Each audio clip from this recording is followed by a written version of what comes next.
Mesdames, Mesdemoiselles, Messieurs, Manuela Mano, l'équipe qui commande l'émission, toutes les auditrices, tous les auditeurs qui nous écoutent, je vais commencer par vous dire bonne heureuse année 2023, en espérant qu'elle soit meilleure que celle qui nous a quittés et qu'on mettra tout ce qu'il faut pour écouter et comprendre. Aujourd'hui, j'ai vraiment le plaisir. J'ai retrouvé une ancienne douce et agréable voix sur les antennes qui animait régulièrement une émission avec Dany, on salue. Et puis c'était très instructif. On a appris à écouter et on a compris. Alors aujourd'hui, on va vous présenter Madame Félide Etienne, sociologue. Psychologue. Psychologue. Avec tous les logs qu'il y a, je confonds tout. Psychologue, bonjour Florent. Mes respects, très chère dame. Bonjour Florent. Je peux dire douce et agréable créature. En tous les cas, merci de m'avoir invité à ton émission. Et donc, je profite aussi pour cette nouvelle année de souhaiter tous mes vœux, que cette année soit meilleure que celle de l'année dernière, c'est ce qu'on peut nous souhaiter, et puis que de nouvelles choses nous permettent d'avancer pour 365 jours. Oui, 365 cette année, il n'y a pas 366, non? Ah, je ne sais pas. Moi, généralement, je dis 365, comme ça je suis sûre d'être quand même dans le cadre. Et j'espère qu'on va pouvoir nous écouter pour comprendre, et surtout comprendre pourquoi notre société, je dis tout le temps, elle est partie dans la dérive. On n'est pas trop d'accord sur ce constat, mais malheureusement, il y est. Alors, c'est vrai que quand on regarde un peu ce qui s'est passé ces derniers temps, on aurait eu tendance à penser que notre monde repart en couille, comme on dit. C'est vrai qu'il y a beaucoup d'éléments sur plein de sujets qui nous interpellent en tant que citoyens. La violence, ça c'est un fait un peu regrettable sur notre petit territoire Martinique. Aussi la situation économique, la situation sociale, la pauvreté qui voit le jour et qui est aux portes de chacun, parce que c'est vrai que on peut à n'importe quel moment se retrouver sans emploi, basculer, et donc de toute façon l'actualité de ces 2 dernières années nous a bien amenés à être confrontés à cette réalité. Alors, c'est vrai que je suis plutôt d'un côté optimiste. Ça, c'est une de mes natures. C'est pourquoi elle est psychologue. Exactement, parce que je crois très profondément en l'être humain, en ses ressources. Et ma profession m'a beaucoup amenée à être confrontée à des situations personnelles où les individus, les personnes trouvaient des ressources pour s'en sortir.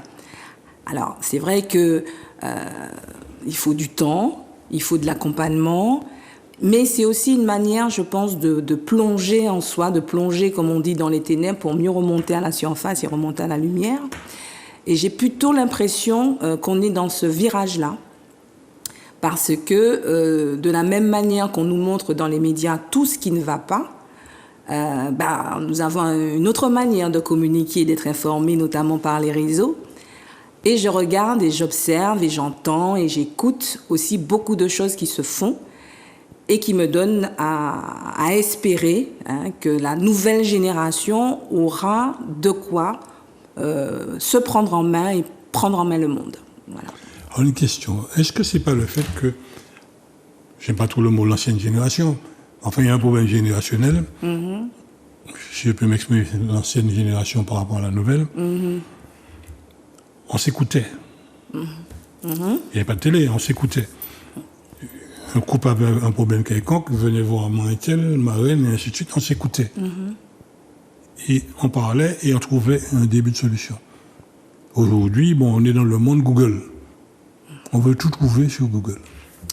Exactement. Alors, quand tu dis nouvelle génération, ancienne génération, nos enfants. Je me mettrai au milieu. Je me mettrai au milieu.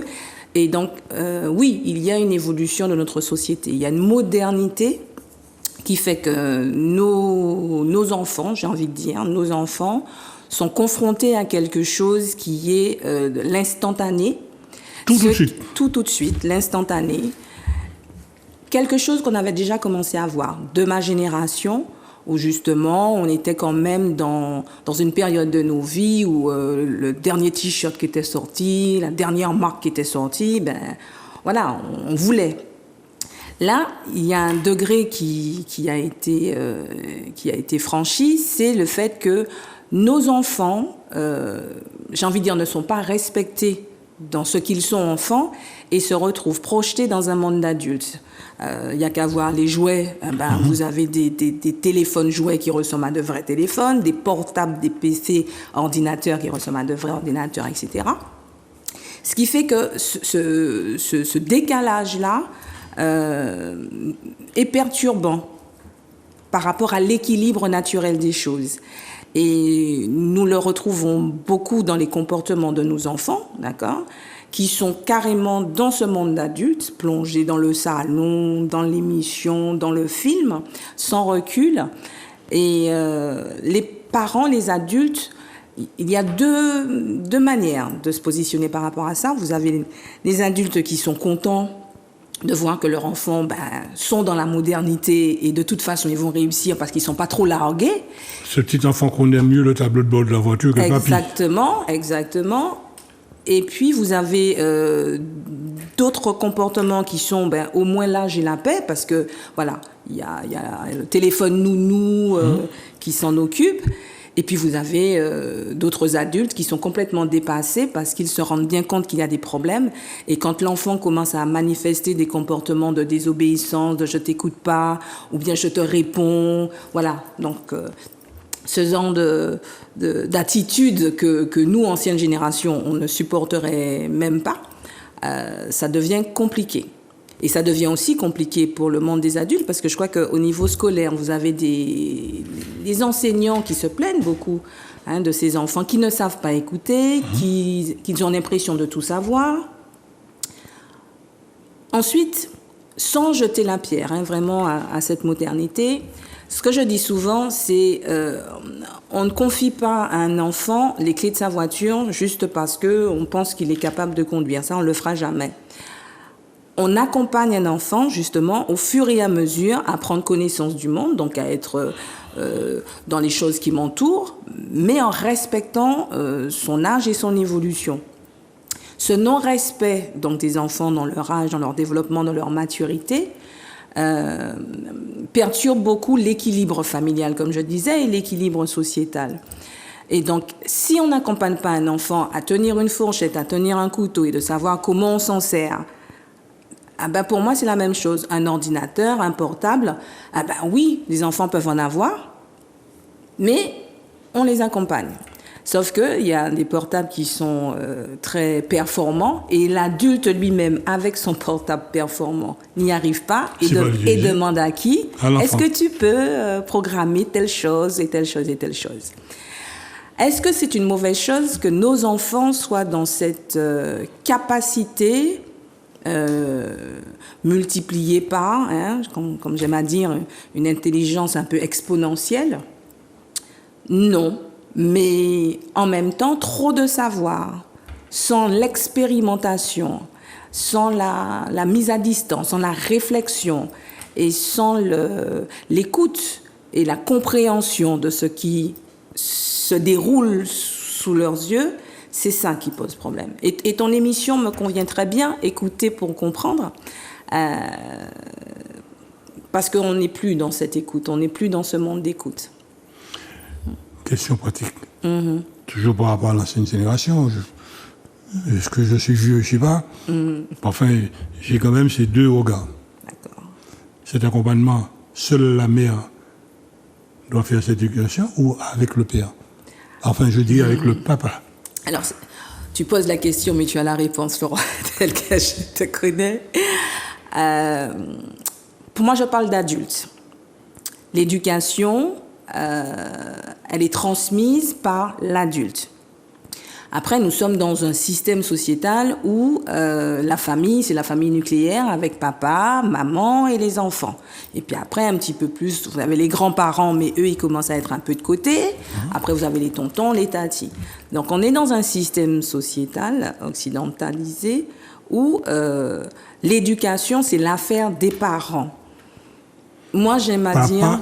Papa et maman. Mais j'aime à dire que l'éducation, c'est l'affaire de l'adulte. Parce qu'en plus, un parent, c'est celui donc, qui donne la vie, d'accord ? Mais on peut être aussi parent parce qu'on a adopté. Aussi. On peut être aussi parent parce que quelqu'un qu'on connaissait bien a voulu qu'on ait ce rôle-là auprès de notre enfant. Après, le papa-maman, et tu insistes là-dessus, pour moi, c'est comment l'enfant traduit donc, sa relation affective avec l'adulte qui l'accompagne. J'en ai pour preuve qu'il y a des enfants qui sont élevés par des parents adoptifs, par un beau-père, par une belle-mère. Quand les choses se déroulent bien, pas forcément parce qu'il n'y a pas de conflit. Hein. Pour moi, quand il y a un conflit, c'est que tout va bien. C'est aussi une petite phrase que j'aime à dire. Mais quand la rencontre et la relation se passent bien, les enfants, ils disent spontanément papa et maman, alors que c'est pas forcément une parenté filiale biologique. Autre chose qui, de plus en plus, devient complexe. Hier, quand on partait faire nos études, on revenait 7, 8 ans, 10 ans après.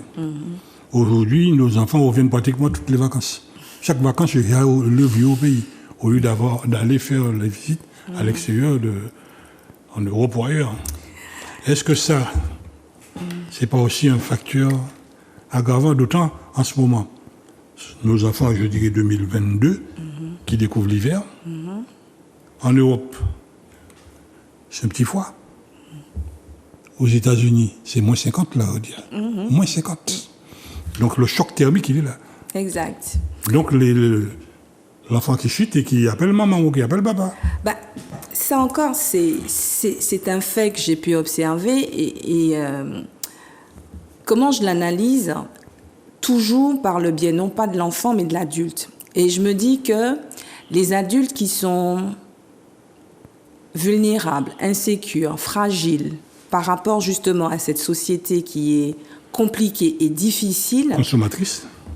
Consommatrice. Ils ont cette tendance à être surprotecteurs. Parce que l'enfant, mon enfant, ne doit pas être impacté par ce qui arrive. Sauf que quand on accompagne un enfant, quand on éduque un enfant, il faut pouvoir lui montrer le chemin. Il faut pouvoir lui montrer qu'il y a il y a des ronces, voilà, il y a des épreuves, il y a des obstacles.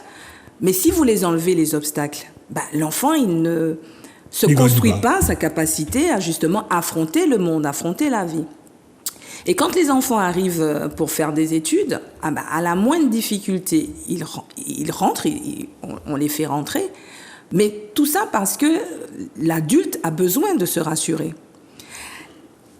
Dans le pendant de ça, je dirais même, moi, dans mon temps, quand je suis partie faire des études, mes parents ne m'ont pas accompagnée. On était toute une flopée, on est partis, on n'était pas forcément accompagnés. Là, systématiquement, depuis une dizaine d'années, les parents accompagnent les enfants. Il y a une expression qui je vais installer mon enfant. Et ça m'a aussi interpellée, parce que je me disais que c'est une étape dans la vie d'un enfant, justement, de quitter le nid familial et de pouvoir voler de ses propres ailes et puis d'être confronté à une autre réalité qui est la réalité du monde adulte. Et nos enfants, devenus de jeunes adultes, sont fragilisés aussi du fait de cette attitude surprotectrice qui peut se comprendre. Mais comme on dit chez nous...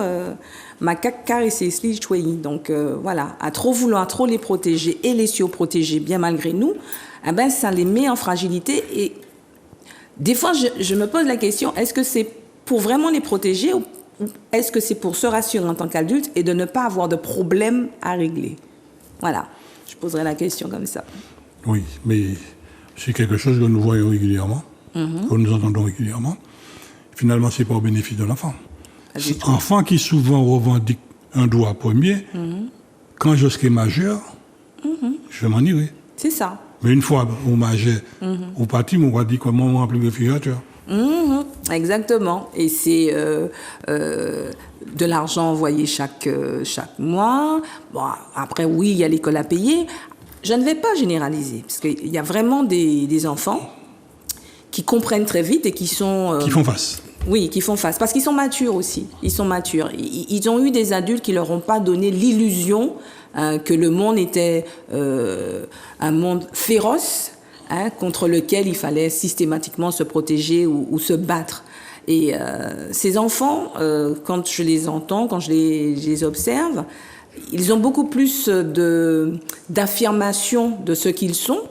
Pas dans le sens que je pourrais toujours y arriver, mais dans le sens où je connais mes limites, je sais là où j'ai mes faiblesses et je sais là où pouvoir frapper, taper à la porte parce que j'aurai besoin d'aide. Et c'est des enfants qui sont équilibrés.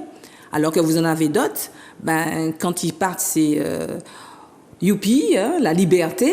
Et donc là, c'est la voiture sans frein et ils sont confrontés à des réalités qu'ils n'ont pas pu toucher du doigt pendant qu'ils étaient sous l'aile de leurs parents, parce qu'il ne fallait pas fréquenter tel milieu, parce qu'il ne fallait pas parler de telle chose. Donc, j'en ai pour preuve de la drogue, la sexualité, etc., etc. Et quand un adulte craint ce genre de choses, n'aborde pas ces questions de manière naturelle, de manière adulte. On n'a pas forcément toujours les réponses. On n'a pas forcément toujours les réponses. Il faut, en tant qu'adulte, pouvoir dire à son enfant qu'on ne sait pas et surtout être en capacité de dialoguer. C'est ça le dialogue. On dit souvent, surtout les psys, ils aiment dire qu'il faut pouvoir parler à son enfant, communiquer, etc. Malheureusement, il n'y a pas de dialogue. C'est-à-dire que vous avez des adultes qui donnent beaucoup de conseils, beaucoup de recommandations, beaucoup de critiques, beaucoup de fais attention, beaucoup de fais pas ça, etc. Mais qui ne sont pas suffisamment à l'écoute pour comprendre justement qu'est-ce que mon enfant est en train de vivre, pourquoi ça se bouscule dans sa tête avec plein de questions, pourquoi il y a autant de certitudes aussi, en sachant que les certitudes, c'est parce qu'on a besoin de calmer un petit peu l'anxiété qu'on peut ressentir face à l'inconnu. Et malheureusement, on a beaucoup de jeunes qui ne sont pas écoutés et donc qui ne sont pas compris. Et c'est là que, finalement, ils font appel à toi, les parents, ou peut-être aussi l'enfant. J'ai de tout. J'ai beaucoup de jeunes qui demandent à leurs parents « je veux voir un psychologue ». J'en suis très ravie parce que je dis souvent « aller voir un professionnel », c'est aussi pouvoir se dire qu'il y a quelque chose qui ne va pas, qu'on a besoin d'aide. Et vaut mieux faire cette démarche avant que le pire n'arrive. Donc les enfants, les jeunes qui ne se sentent pas bien et qui ont la possibilité de dire à leurs parents, parce qu'ils se sentent écoutés, il y a quelque chose qui ne va pas, je voudrais parler à quelqu'un, bon, j'ai de ça. Et puis j'ai des adultes qui traversent des situations de vie difficiles, compliquées, catastrophiques, etc. Et qui, au lieu de penser à eux, disent « Oh, ça aura des répercussions sur mon enfant. Mon enfant risque d'être traumatisé parce qu'il y a du conflit de couple, il y a une situation familiale ou même matérielle, où il y a eu de la violence dans leur environnement, etc. » Et donc, par rapport à ces situations, les parents, sont conseillés, vaudrait mieux qu'ils voient un psychologue, parce qu'on ne sait jamais. Donc, j'ai aussi cette formule-là. Il y a une autre formule qui est d'actualité en permanence. Quand la misère rentre par la porte, l'amour s'en va par la fenêtre. No morning, no love. Et on voit comment la catastrophe s'installe dans la maison. Et tiens, Maïka prend la vol, Zachetka prend la vol, et la violence s'installe. La violence s'installe, mais la violence... alors, je dirais qu'elle se manifeste. Je dirais pas qu'elle s'installe. Parce que je pense qu'il y a une forme de violence dont on ne parle pas souvent, c'est la violence psychologique. C'est une violence silencieuse. C'est surtout une violence qui est ressentie, quel que soit le membre de la famille. Ça peut être ressenti parce que le couple ne va pas bien, le couple ne se parle pas. Ça peut être ressenti par les enfants qui se sentent mis à l'écart, qui se sentent coupé de ce monde-là et qui aussi ne comprend pas ce qui se passe. Et quand c'est pas parlé, ça s'agit et donc ça se manifeste par de la violence qui peut être crescendo, mais qui peut être aussi de manière spontanée, spontanée et sporadique. Parce que la capacité à emmagasiner du stress, la capacité à emmagasiner des situations anxiogènes, pour un adulte, le travail, les relations familiales, etc., font qu'à un moment donné, ça peut être explosif. Voilà. Et cette violence ressentie, qui n'est pas parlée, qui n'est pas posée, qui n'est pas réfléchie, qui n'est pas conscientisée, s'exprime physiquement, verbalement. Est-ce que justement dans le verbalement, des fois, nous on entendait tout manger bon pour manger, toute parole pas bon pour dire. Et en mauvaise parole peut détruire un monde. Oui, tout à fait. Les mots, MOTS, peuvent être des mots qui font très mal. Et c'est vrai que sous le coup de la colère, de l'irritation, quand on est un peu comme ça, il y a des choses qu'on peut dire, qu'on peut se dire, qui sont blessants et qui restent à vie, malheureusement. Les mots, c'est comme une feuille de papier froissée. Quand vous la défroissez, ça reste toujours froissé. Et c'est ça, les mots. Après, les mots, ce qu'il y a, c'est que ça ne se voit pas. Quand vous avez pris des coups, vous avez quelques bleus, donc ça peut se voir. Mais voilà, les mots dits... Ça peut se lire, un visage, ça parle. Alors, il y a le visage qui parle, mais même un visage qui parle, ça reste quand même de la communication. Toujours. Donc, je repère quand je suis un enfant, quand je suis un adulte, là, faut pas y aller, faut... Voilà. Mais quand le mot, il part, ça vous touche direct. Et, c'est du cash. C'est du cash, voilà. Et quand c'est du cash, on n'a pas le temps, justement, d'encaisser le coup, de souffler, on réagit. Et c'est là qu'il y a l'escalade. Alors, est-ce que l'une des solutions, ce ne serait pas mieux pour écouter l'autre et se comprendre, de s'inviter au restaurant et de pouvoir dialoguer? Là, on ne peut pas écraser tout le monde. C'est vrai. Il y en a qui adoptent cette stratégie, justement, de pouvoir dialoguer, échanger sur un sujet brûlant, dans un lieu public. Comme ça, on est plus en capacité d'être dans du contrôle. C'est vrai. Mais vous pouvez avoir aussi, en plein restaurant, de l'esclandre, je me lève et je pars. Donc, on peut avoir de tout. Mais c'est vrai que c'est une astuce de pouvoir le faire comme ça. Le fait de partir, qu'après on vive longtemps, qu'après on vive très longtemps, la meilleure solution, lorsque ça commence à monter en pression, c'est de prendre un billet d'avion et puis décoller. Alors, ton image est belle. Et c'est vrai que dans les situations de conflit, ce qu'on peut apprendre à faire, c'est à se retirer pour pouvoir calmer un peu la tempête qu'il y a en nous. Gun out. Exactement. Et sortir un peu dans sa tête ces espèces de schémas où il faut affronter, où il faut être debout derrière ce qu'on dit, etc. Grand nom pas honte, grand forme non plus. Et cette manière de s'écouter pour mieux se comprendre, c'est aussi une stratégie, une manière d'être qui permet d'être dans un équilibre psychologique et mental et dans des relations bienveillantes. Donc, apprendre aussi à s'écouter soi et à se comprendre soi. Autrement, s'acheter un bon congélateur pour punir 100 fois. Il y en a qui parlent, qui soufflent, qui écoutent de la musique. En tous les cas, quel que soit le moyen que vous trouvez, l'essentiel, c'est que vous ressentiez que la pression diminue et qu'après, s'il le faut, on va revenir. On parle de cette manifestation-là, où on se dit des mots pas très jolis. Mais il y a une autre forme de violence qui est encore plus glaciale, c'est le silence. C'est le silence. Et c'est vrai que certaines personnes utilisent cet outil-là pour mettre fin à un échange, et l'autre peut se sentir terriblement blessé, frustré, parce que c'est comme si on n'était pas reconnu. Hein, ma pas bas ou qu'à tourner dos bas moins, voilà. Et ça ne fait qu'exacerber. Donc le silence aussi est à manier avec précaution. Tout dépend donc de l'intention qu'on lui donne à ce silence. Est-ce que c'est un silence pour mépriser l'autre, ou est-ce que c'est un silence juste pour faire silence en soi-même? Voilà. Ou il y a d'autres qui font la grève du lit. Ça aussi, c'est une stratégie. Des fois, ça fonctionne.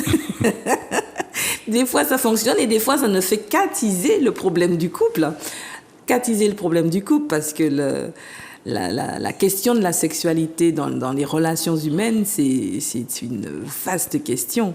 Et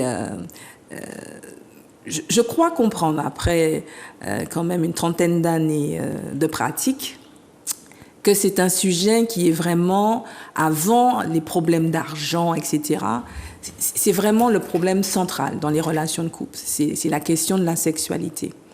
Et justement, un clin d'œil à Dani, tu en parlais, nos émissions tournaient autour des relations hommes-femmes et de la sexualité. Et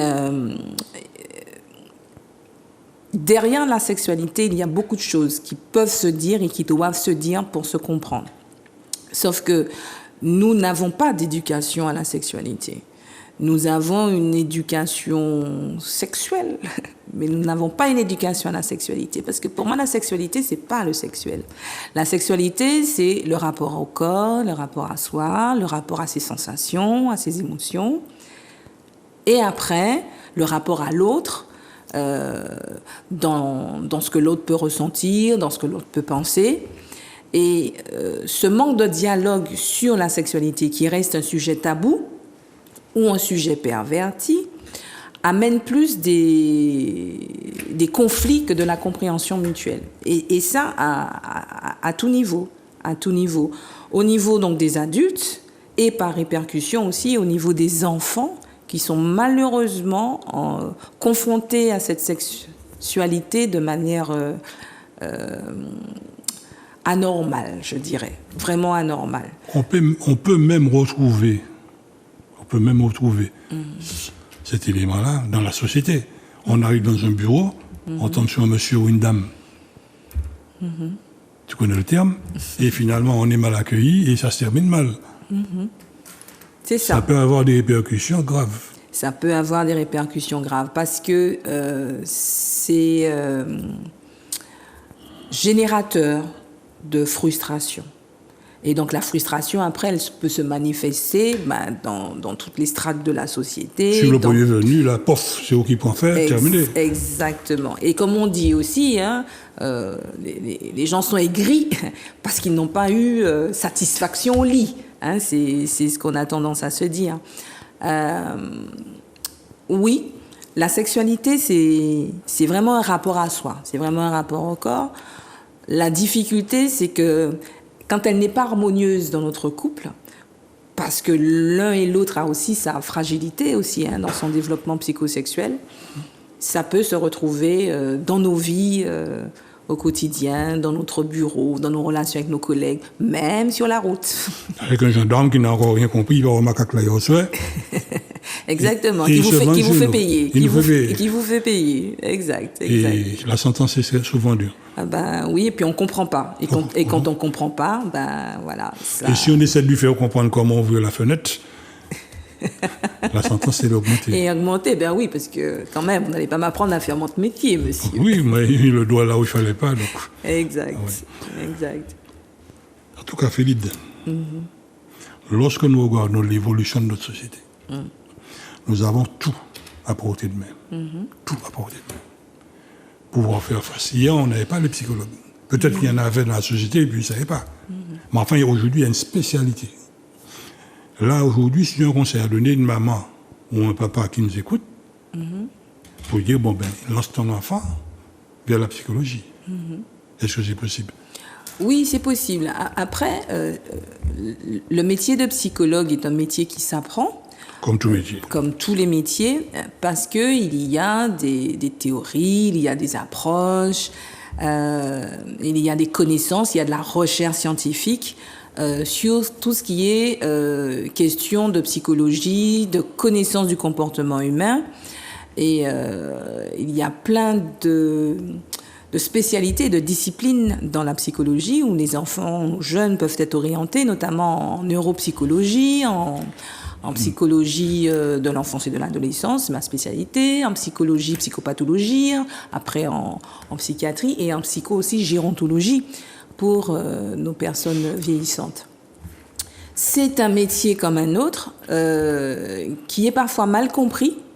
Dans le sens où le psychologue n'est pas forcément là pour régler tous les problèmes. C'est pas un magicien. C'est pas un magicien.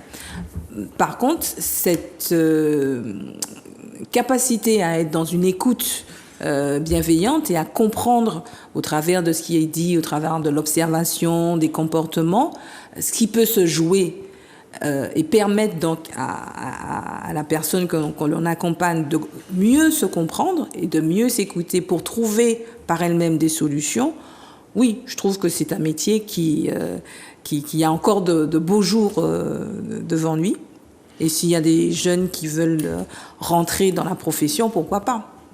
Et là encore, quand un patient vient, m'a dit, le docteur m'a dit, c'est pas la peine de dire quoi rentrer Bocaillou. Et quand on essaie de vous comprendre Bocaillou, c'est qu'elle est voisine là, il y a un problème complet. C'est vrai. Alors, c'est clair que moi, j'ai abordé la question de la psychologie dans les relations humaines. C'est un sujet qui me passionne. Et on peut être son propre psychologue, c'est ce que j'ai déjà entendu. J'ai déjà entendu aussi, ben oui, mais ça au cas dit madame là, on peut dire, moi, tu me dis, même bagaille là. Voilà, j'ai entendu ça aussi. Ça pas écouter grand-chose. Exact, ça pas écouter grand-chose, donc j'ai entendu ça aussi. Tout ça est vrai. C'est vrai que l'écoute, tout le monde peut en faire, mais de l'écoute thérapeutique, je vais le dire comme ça, de l'écoute thérapeutique, ce n'est pas... Avec un suivi. Avec un suivi, et puis avec une technique aussi, parce que l'objectif pour un psychologue, ce n'est pas tant d'écouter, c'est aussi de pouvoir appuyer, mettre le doigt là où ça pose problème, pour que la personne puisse, dans la continuité de ce qu'elle est en train de vivre, trouver par elle-même des solutions ou être guidée, cheminée, dirigée pour sortir le nez du guidon, et puis pouvoir avoir une vision beaucoup plus 360 degrés de ce qui est en train de se dérouler pour elle à ce moment-là et dans une projection après pour un futur meilleur. Le remettre sur le bon rail. Bon rail. C'est pour ça qu'on dit souvent que les psychologues ne donnent pas de conseils, parce que généralement c'est oui, mais qu'est-ce que vous pensez qu'il faudrait que je fasse, etc. Ça c'est une question aussi que j'ai souvent. On ne trouve pas le conseil à la pharmacie. Exactement. On ne donne pas de conseils. Par contre, oui, il y a une écoute qui est mutuelle, parce que le psychologue écoute, mais la personne qui est en face, qu'on appelle le patient, il entend aussi ce que le psychologue peut dire, qui ne parle pas beaucoup, ou il parle beaucoup, ça dépend. Et ce qui se dit aussi, ça se comprend d'une certaine manière. Et donc la compréhension permet aussi du changement dans les attitudes et les comportements. Et dans la spécialité, il y a aussi la partie judiciaire. Oui, il y a la partie judiciaire, donc il y a on peut être amené à être psychologue et faire des expertises psychologiques, soit pour une victime ou soit aussi pour des auteurs, pour des auteurs d'agression, pour pouvoir comprendre et connaître le profil des individus. Donc, mais ça reste toujours dans une idée de compréhension de la nature humaine, dans ses aspects, j'ai envie de dire, normalisés, adaptés, et puis dans ses aspects aussi un peu plus en marge, qui peuvent être dans de la pathologie, dans de la perversion, en tous les cas dans des comportements qu'on qualifierait d'anormal. Élément que nous voyons régulièrement, singulièrement lors des plénières. Oui, parce qu'il y a aussi une autre dimension qui est la dimension maladie mentale psychiatrique, que nous les psychologues nous abordons, mais pas dans un versant médicalisé, c'est-à-dire on ne fait pas de traitement avec de la médication, parce que nous n'avons pas cette Il n'y a pas fonction-là. de pommade pour ça. Non. Et dans cette partie juridique, comme tu dis, selon moi, on bascule beaucoup dans quelque chose qui est vraiment limite entre santé mentale et pathologie mentale. Puisque pour qu'un individu puisse passer à l'acte, donc un acte délictuel, oui, un acte meurtrier, de la violence. Tuer un policier. Par exemple, voilà. Dernièrement. C'est assez incompréhensible, non, premier abord. Et quand on rentre dans les dossiers, quand on veut vraiment comprendre et chercher, on voit plein d'éléments qui pourraient expliquer tout le processus qui a amené l'individu à donner ça à un moment donné. Il y a quelque chose qu'on n'a pas abordé, c'est par exemple la consommation de drogue par exemple, et d'alcool, etc.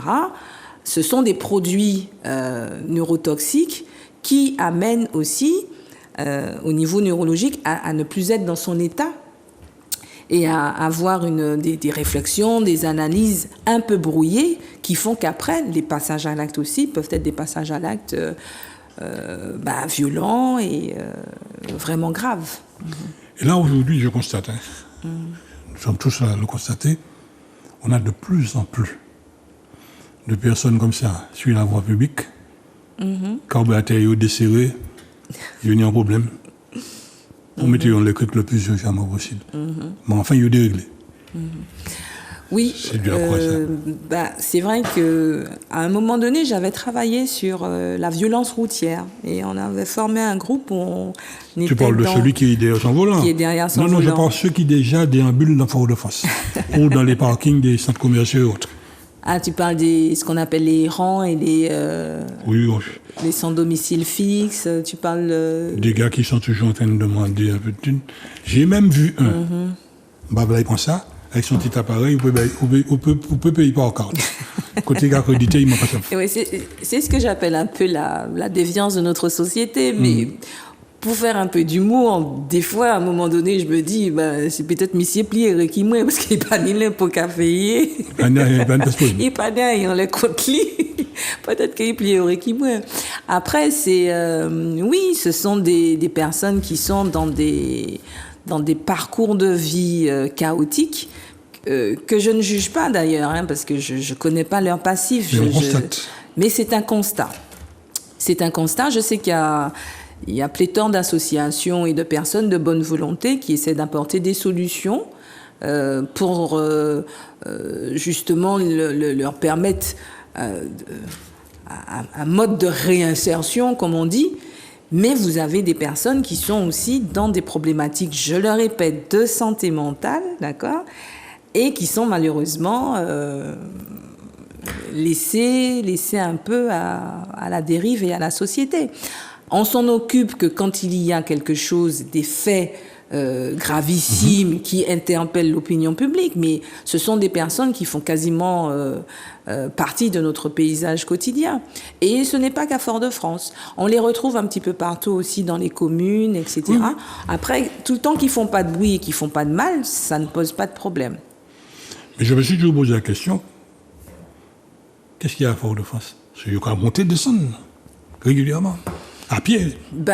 Qu'est-ce qu'il y a à Fort-de-France? Je pense que c'est le centre un peu névralgique. Il y a la vie à Fort-de-France. Là, Fort-de-France, ça vit de jour comme de nuit. Et voilà, c'est là où il y a le croisement de tout, de l'offre et de la demande. Donc, je pense que c'est beaucoup pour ça.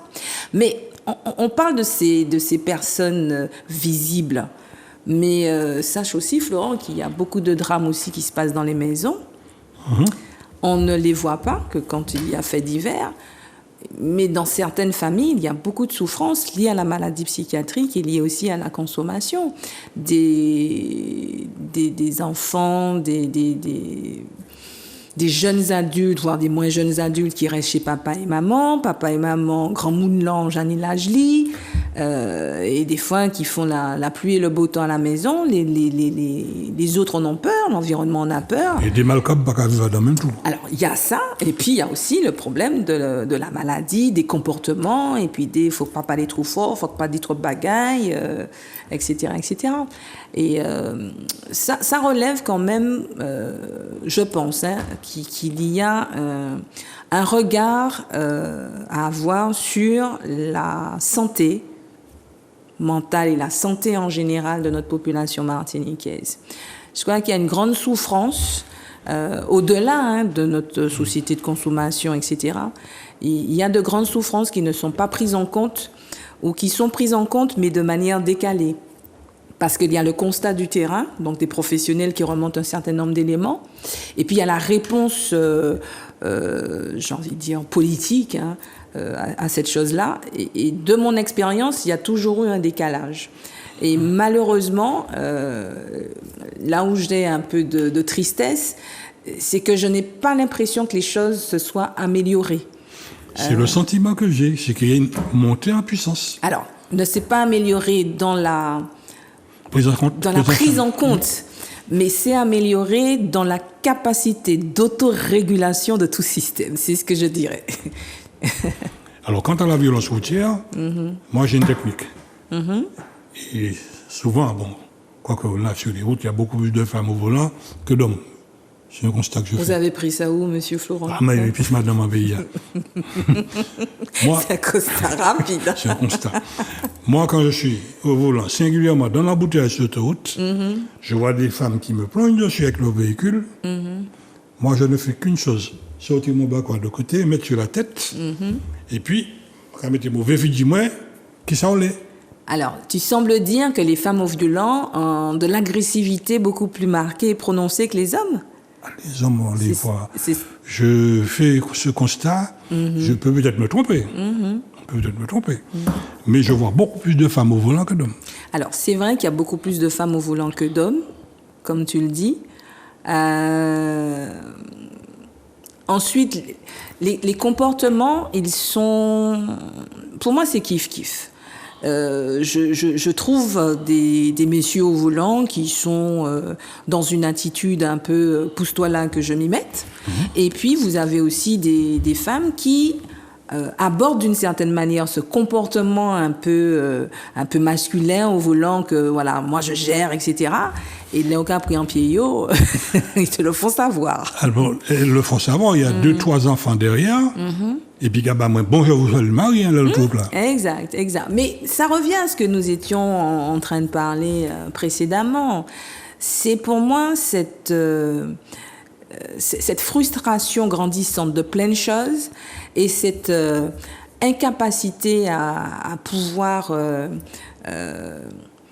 s'extraire de ce stress ambiant, de cette morosité ambiante, sans passer par ce mécanisme-là, qui est un mécanisme d'agressivité qui permet d'être dans une idée de contrôle, d'accord ? Donc, si j'ai l'impression de ne pas contrôler ma vie, parce que c'est l'autre qui me dit qu'il faut que je fasse comme ci, qu'il faut que je fasse comme ça, qu'il faut que je fasse comme ci à telle heure et pas comme ça, et avec qui, sinon, voilà ce qui va tomber. Donc, ça donne un peu cette impression de ne pas être libre. En plus de ça, je ne trouve pas forcément de plaisir à ce que je fais, la seule manière que j'ai de tenir le coup, c'est de me donner l'impression que je commande. Donc, oui, avoir sa voiture, avoir sa maison, avoir... Et donc, voilà. Avoir son beau téléphone. Avoir son beau téléphone, etc. C'est une certaine façon, selon moi, de résister à ce qui nous bouleverse tous et qui nous permettent de nous dire, au moins, j'ai ça, au moins j'existe. Et le fait d'être dans une société où l'avoir prime sur l'être, ça ne m'étonne pas du tout. Et c'est pas une question de genre, que ce soit homme, que ce soit femme, que ce soit jeune, que ce soit moins jeune. Après, nous avons une nouvelle génération qui regarde l'ancienne et qui se dit oh mais si c'est ça moi je veux pas, parce que nous aussi nous avons notre mea culpa à faire, hein. Quand vous entendez nos parents se plaignent de la société, trop d'impôts à payer, c'est trop cher, aller travailler c'est fatigant, c'est pas jouissif, ce discours là que nous avons vis-à-vis de notre vie, de la société, ah ben, je pense que nos enfants, quand ils nous regardent à certains moments, surtout quand ils deviennent adolescents, ben, ce qu'ils se disent, c'est que je veux un métier pour avoir beaucoup d'argent. Et comme il n'y a pas de métier qui vous donne beaucoup d'argent, sauf à être président de la République, je sais pas, je pense que oui, c'est un petit peu ma référence. Donc, des fois, on va vers l'argent facile. Et le glissement, il est vite fait pour certains qui n'ont pas cette maturité-là et qui peuvent être très facilement influençables par d'autres qui en connaissent un petit brin quoi, sur la question. Donc on est c'est la Pakba, Bef Karambé. Et on pense que c'est mieux de l'autre côté. Et on pense que c'est mieux de l'autre côté, tout à fait. Et c'est une fois du COS. Une fois qu'on fait appel à Félix, qu'on fait appel à Gabé, on fait appel à un tel. Exact. Alors après, c'est l'expérience de la vie. Pourquoi il y en a qui se font prendre dans le filet et que d'autres s'en sortent, ça c'est parce que nous sommes dans un système où on n'est pas tous égaux de toute façon. Et oui, j'ai des jeunes, des petits jeunes qui se sont retrouvés dans des difficultés judiciaires pour ça. Alors qu'il y en a d'autres qui passent entre les mailles du filet. Et c'est ce changement, je pense, de valeur, ce changement, ce non-sens des choses, ce non-sens des choses qui donne l'impression que notre monde est en train de partir en vrille. Donc ça revient à ce qu'on disait au départ, l'écoute. Écoutez, pour comprendre ce que papa dit, ce que maman dit. Parce que quand un enfant ne peut pas se confier à papa ou à maman, on voit où ça emmène. C'est ça, exact. Mais il peut se confier ailleurs. Il trouve toujours à se confier ailleurs. Parce que des fois, nous avons des adultes parents aussi qui ne sont pas ce qu'on appelle de bons modèles d'identification. Oui. Comme je le disais, nous avons des adultes qui sont en fragilité. C'est être papa, maman, être parent, c'est pas qu'une question de statut et d'avoir un enfant. C'est aussi soi-même qu'est-ce qu'on a subi en tant qu'enfant qui va faire qu'on sera plus ou moins apte à être dans cette écoute pour comprendre.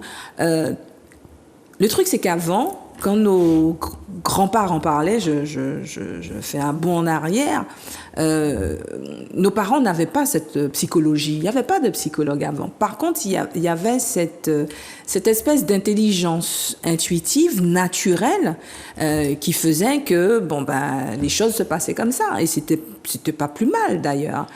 À trop avoir voulu être dans des explications, ça a un peu brouillé les pistes. Et donc, trop parler pour un enfant, c'est ce que je dis souvent aux parents, arrêtez de parler. Trop parler pour un enfant, c'est pas bon non plus, parce que ça lui donne trop d'informations qu'il n'est pas forcément en capacité de comprendre. Il peut entendre, mais ça ne va pas avec son système qui est des fois overbook. Et qui, parfois aussi, ne trouve plus de sens. Mais vous avez des parents qui ont l'impression, parce que t'es doux ça, ou pas coûter moins. Sauf que l'aime doux ça, ou pas coûter moins. Mais que je regarde à côté, et qu'à côté, je vois d'autres systèmes, d'autres modèles, d'autres manières de faire, et que ça fonctionne. Donc, je suis en droit aussi, avec mon intelligence, de me dire, mais pourquoi on m'interdit ça alors que l'autre est en train de le faire? Et les adultes, actuellement, ils sont aussi confrontés à cette difficulté, tandis qu'avant, de ce que ma mère m'a raconté, de ce que ma grand-mère me disait, quand vous preniez la route, vous aviez intérêt à dire bonjour à tout le monde, parce qu'avant que vous n'arriviez à la maison, moi, un tel avait déjà dit sans téléphone portable qu'il chou passé, pas dit moi bonjour. Voilà. Alors que maman c'est extraordinaire. Et il n'y avait pas de téléphone portable. Mais c'est extraordinaire. Et c'est vrai que on sent bien qu'il y a quelque chose qui a changé. Ensuite, on peut être dans de la modernité, mais en gardant précieusement cette valeur-là, qui est la valeur du respect, qui a la valeur des normes, des codes, voilà, des codes sociaux qui régissent une manière d'être ensemble, j'ai envie de dire, déjà dans notre société martiniquaise. Je n'irai pas bien loin. Dans notre société martiniquaise. Reste là. Mais il y a des choses qui ont changé, il y a des codes qui ont changé. Je vois qu'il y a des personnes qui habitent en cité, il y en a pas connaître l'autre, ou bien s'il y en a connaître l'autre, c'est toujours dans on m'accrèle ce que je fais, et puis on sait le nombre de voitures qui s'arrêtent, etc. Comme Michel a monté l'escalier. Vous avez dans des zones pavillonnaires 2 maisons accolées, vous avez un arbre fruitier, les fruits tombent de l'autre côté, conflit de voisinage pour des fruits qui vont pourrir. Donc on voit bien qu'il y a il y a d'autres codes, il y a d'autres manières d'être ensemble. Et ça, c'est lié au système qui nous a progressivement orientés vers quelque chose qui, j'ai envie de dire, ne va pas durer très longtemps. En tous les cas, je l'espère. Donc l'urgence, c'est de redevenir martiniquais. L'urgence, c'est de redevenir ce que nous avons toujours été, des gens qui habitent sur une île, petite île, des gens où on se connaît les uns les autres sans avoir besoin d'aller sur Facebook pour voir qu'est-ce qu'un tel a fait, etc., etc. Parce que, voilà, quelle que soit la commune où on va, c'est chez un tel, et on trouve toujours des liens de parenté ou des noms connus. Et puis aussi, des personnes qui, sur cette île, ont la joie de vivre, savent affronter les difficultés, puisque, voilà, cyclone, on connaît, problème de grève, on connaît. Donc, les situations comme ça, un peu tendues et sous tension, on connaît. Et c'est vrai que quand il y a ces tensions-là, j'observe une population martiniquaise qui sait se mettre en mode soudé. Donc c'est pour ça que j'ai envie de te dire, redevenir ce que nous avons toujours été. Alors si tu as une conclusion à faire, Félix, ce serait laquelle ?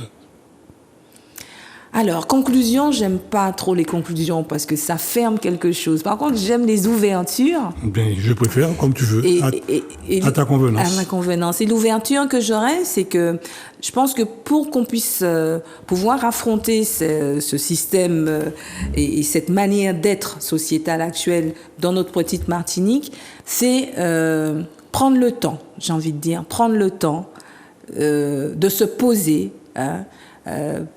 P-A-U-S-E-R, de se poser et dans cette pause, pouvoir faire un peu ce mea culpa de choses qu'on peut comprendre, de choses qu'on peut absorber comme étant des vérités vraies, pour pouvoir être plus après en ouverture de ce qui est bon pour chacun d'entre nous et pour l'ensemble. Écouter pour comprendre. Écouter pour comprendre. Alors voilà, si on pourrait traduire tout ce que je viens de dire très simplement, c'est écouter pour comprendre, s'écouter pour mieux se comprendre et pour mieux être ensemble. Et de se dire une chose, il n'y a pas plus agréable dans la vie que de se trouver face à une de ces agréables créatures qui est toujours là à écouter pour comprendre.